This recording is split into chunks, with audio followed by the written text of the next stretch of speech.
False witnesses did rise up. They laid to my charge things that I knew not.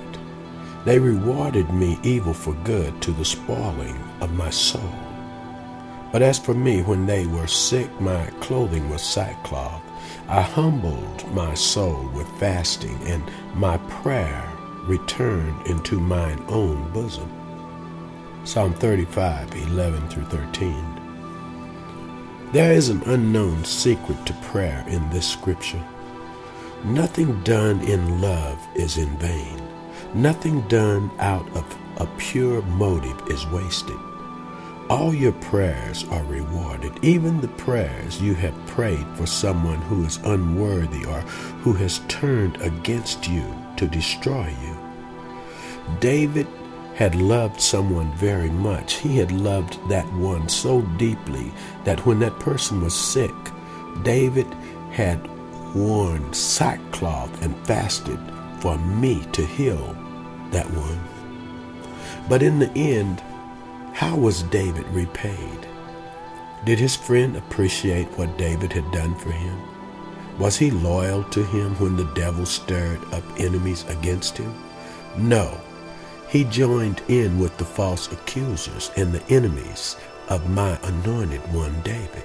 He rewarded David evil for good. Were all of David's prayers and fasting for his false friend just wasted then? No, certainly not. Love and sacrifice is never wasted. It is the mightiest force that one can release into the atmosphere.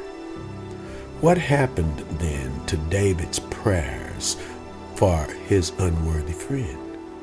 They turned around and came back on David, like the dove which Noah released that found no resting place because of the evil conditions still on the earth. So your prayers will return to your bosom just as you prayed them. If you prayed with anger, that is how they will return.